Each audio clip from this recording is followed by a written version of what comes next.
masculine and feminine, male and female, direct and opposite, in and out. Like I always say, this life we are in, life the binary gone, life na binary. So now, God will create this life, don't already know say na binary be something we create. So no how we go create angels without demons. No how we go create male without female.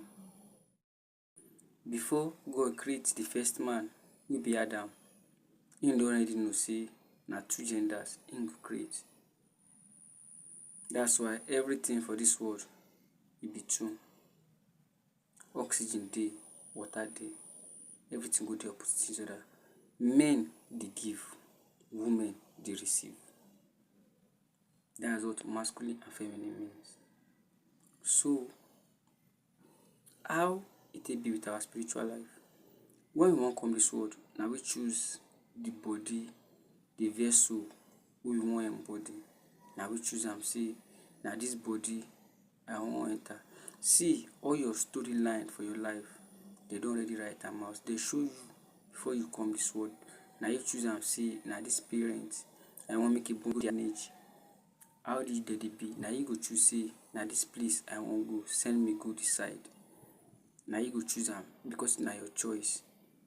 You no really write anything, but na just as the storyline go, na him you choose. But your own work for this world now, na what can you do better? What choices can you make that will differ what has already been written? We go dey different from wetin they don already write down.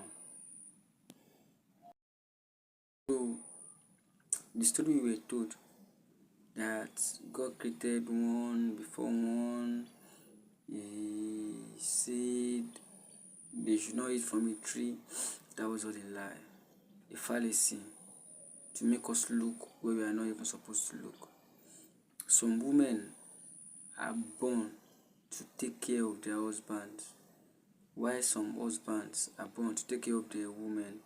The way some men live all their days alive without having a woman by their side, same way women also can do having no man at their side, because it's equal opportunity. In spirit, there is no gender.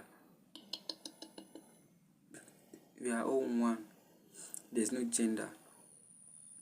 The only gender that is soulmate. And soulmate, a soul can divide itself into multiple parts. So if a soul wants to come into the world, it can divide itself into like two places. That okay, one should go into the male part and one should go into the female part.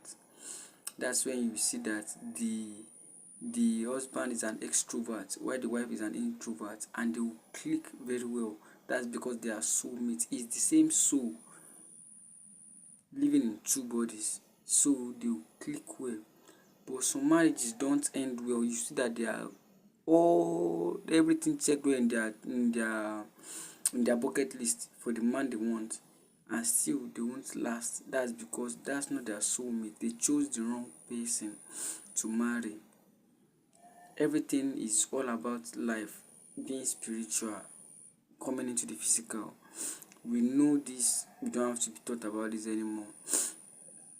It's even like very simple up to the matter. Like now, when you give back, just a big trick being played on us by the devil, so that we won't know what we are really here for. That's why we have something like gender switching now. People do surgery.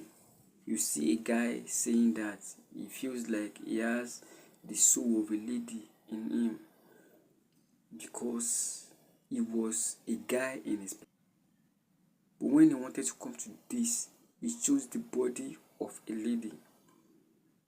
And one of the biggest sins you can commit is changing the body you've already chosen. Because no one forced you to do that. You choose that yourself. I'm not trying to be against anybody here. I'm just saying, I'm just putting the truth out here.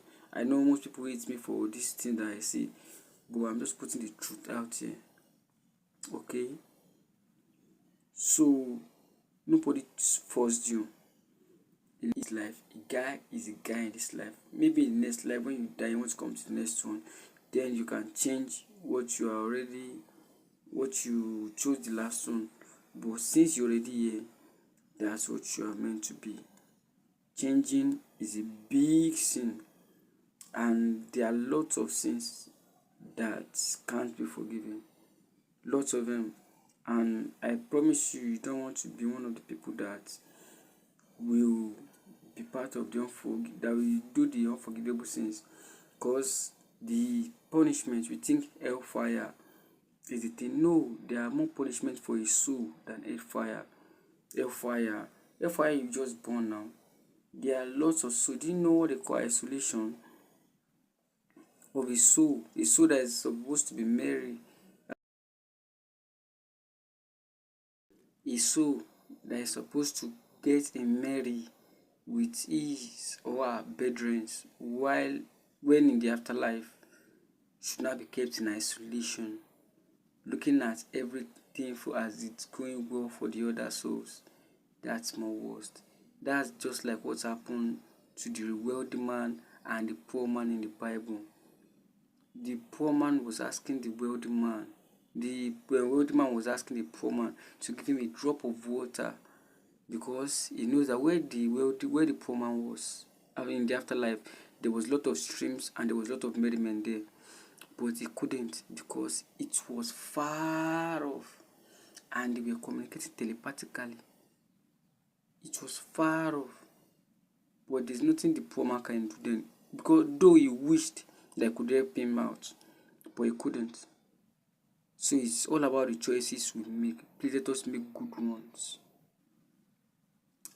I'm making a video after this to talk about something very important about the kids too. Just tune in, okay? Excellent being. Like, share, follow, comment.